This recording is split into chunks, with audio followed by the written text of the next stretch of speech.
Beautiful Disaster 2012. Book 1, Chapter 9. The Two Brothers. Doug woke up suddenly from a deep sleep.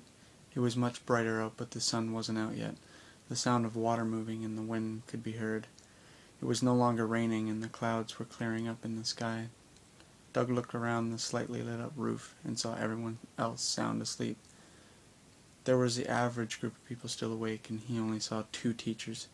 It took him a moment to realize that Taylor was sound asleep on him, using him as a pillow.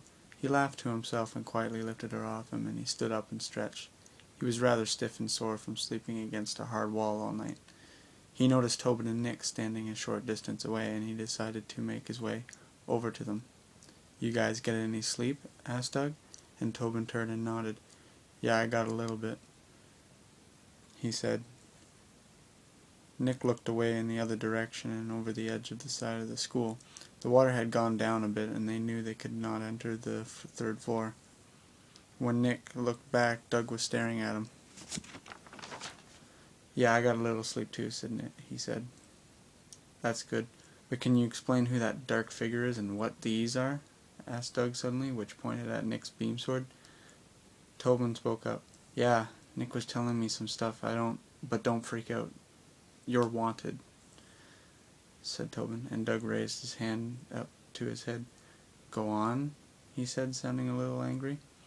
"Okay, the figure's name is Nox Decius, and he is after you. From what I've been told, Nox thinks you're all-powerful," said Nick. And Doug spoke up. "Who told you all of this?" he asked, and before Nick answered, a voice spoke up. "I did," it said, and Doug turned to see, as Tobin did the same, a man. There was a white flash. There stood a tall man. His hair was all gray, and he was wearing white pants, a white shirt. He also had a long white trench coat. This mysterious man looked much like Nox Decius, but was wearing the color white. Who are you?" asked Doug, and the man stepped forward. "I'm Spike Decius. Nick and I have been watching over you for years now. Nox Decius is my brother, and he's right. You are powerful," he said, and Doug turned to Nick, and he nodded his head back and at Doug with a smile.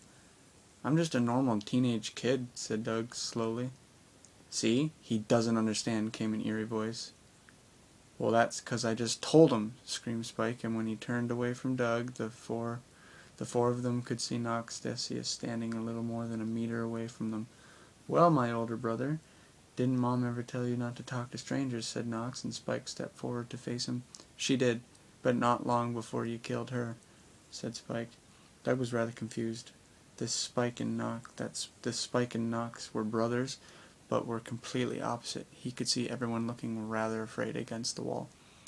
Nox pulled his beam sword out. "Face me yet again. This time I won't lose," he said, and Spike reached into his coat, and a beam sword appeared in his hand in a flash of green and white.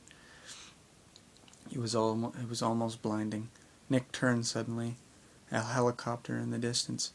Doug ran around Nox and Spike as their beam swords collided in a flash of yellow. He appeared next to Taylor, which stared at the two brothers fight. "You okay?" he asked, and she nodded. "Yeah, I am," she said. Nox stopped Spike's beam sword, and then leaned in, kicking Spike back. Doug and Taylor turned as they stared